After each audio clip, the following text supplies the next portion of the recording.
Well, the Virginia Tech Hokies scored on 5 of its first 8 possessions in the first half, and Quincy Patterson, the second, accounted for 3 touchdowns off the bench to carry the number 20 Hokies to a 45-24 victory over NC State in the ACC game at Lane Stadium on Saturday night.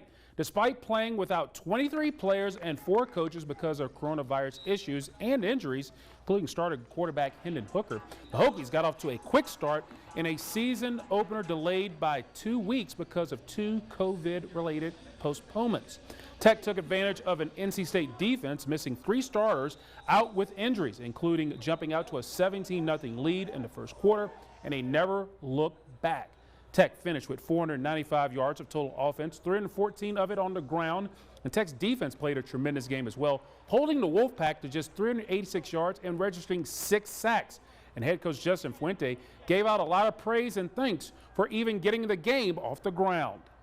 I just want to publicly say thank you to everybody that made it possible for us to play a football game last Saturday night. I'm not sure we all quite grasped the hours of work behind the scenes that went on by so many people all the way down the line in this department to help us get a chance to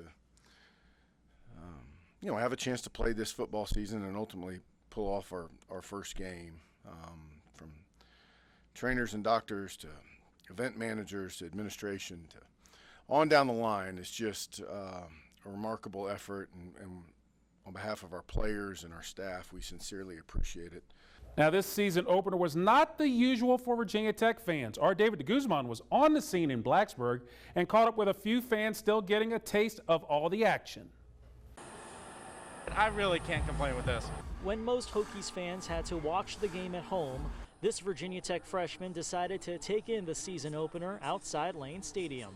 When it comes down to it, you can hear the players, you can hear the game. You're not hearing it come through a TV. You're hearing with your own ears what's going on here tonight. And I think that's just an experience that I couldn't pass up, even if it is much less of an experience than it has been in past years. Yes, the lights were on, and yes, the Hokies took the field to enter Sandman.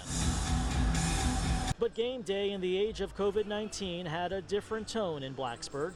We've been here before where it's just been the whole feel of, the Hokie Nation, and now it's just kind of different, depressing, but it's still exciting. We're so happy to be here. With capacity maxed out at 1,000 fans, attendance was limited to friends and families of players and coaches. The lucky few grateful to get a seat inside. It's been crazy, Everybody's waiting for it to start. We was just ready for it to start. We're ready for Corona to be over with. Less than an hour before kickoff, and Beamer Way should be packed with thousands of fans heading inside Lane Stadium, but instead it's virtually empty. Without it being all the full fans, that means we have to scream louder, so we're excited about that. Inside, cardboard cutouts replace the humans that would have been watching the game, while outside, ticketless fans getting as close as they can to the action. I can see the scoreboard right there. I could argue it's better. That's a huge TV up there compared to the little TV in my dorm.